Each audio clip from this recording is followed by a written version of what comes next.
மக்கள் திலகம் எம்ஜிஆர் அவர்களின் 38வது நினைவு தினம் இன்று. பொன்மனச்செம்மல் எம்ஜிஆர் அவர்களின் மக்கள் நலத்திட்டங்களாக இந்த காணொளியில் காண்போம். மக்கள் முதல்வர் எம்ஜிஆர் திட்டங்களின் தந்தை.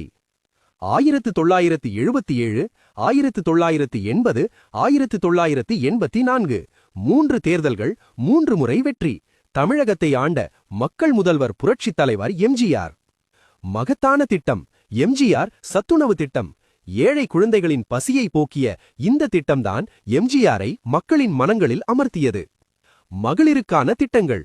விதவை மற்றும் ஆதரவற்ற பெண்களுக்கு திருமண உதவி, மகளிர் சேவை நிலையங்கள், பணிபுரியும் பெண்களுக்கு தங்கும் விடுதிகள், தாய் சேய் நல இல்லங்கள். குழந்தைகளுக்கான திட்டங்கள். இலவச சீருடை, இலவச காலணி, இலவச பற்பொடி, இலவச பாடநூல்கள். மாற்றுத்திறனாளிகளுக்காக, ஊனமுற்றோர்களுக்கு அரசு உதவி. மருத்துவ மற்றும் சுகாதார சேவைகள், இலவச ஆம்புலன்ஸ் திட்டம். முதியோர்களுக்கான திட்டங்கள். மாதாந்திர உதவித்தொகை, தினசரி மதிய உணவு, ஆண்டிற்கு 2 முறை இலவச உடை. விவசாயிகள் மற்றும் உழைப்பாளிகள், கைவினைஞர்களுக்கு கருவிகள், பம்பு செட்டுகளுக்கு இலவச மின்சாரம், வறட்சி காலத்தில் லாரிகள் மூலம் குடிநீர். இளைஞர்களுக்கான திட்டங்கள். படித்து வேலையில்லாத இளைஞர்களுக்கு ஊக்கத்தொகை, வீட்டுக்கொருவருக்கு வேலை, சுய வேலைவாய்ப்பு திட்டங்கள்.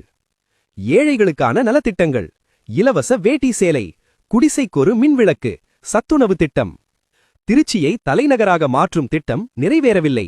ஆனால் மக்களின் நிலையை உணர்ந்து அவர்களின் வாழ்க்கையை மாற்றியவர் எம்ஜிஆர். இலவசம் கொடுத்தார், ஆனால் சுயமரியாதையையும் வாழ்க்கையையும் உயர்த்தினார். மக்கள் முதல்வருக்கு மரியாதை. எம்ஜிஆர் என்றும் மக்கள் இதயங்களில்.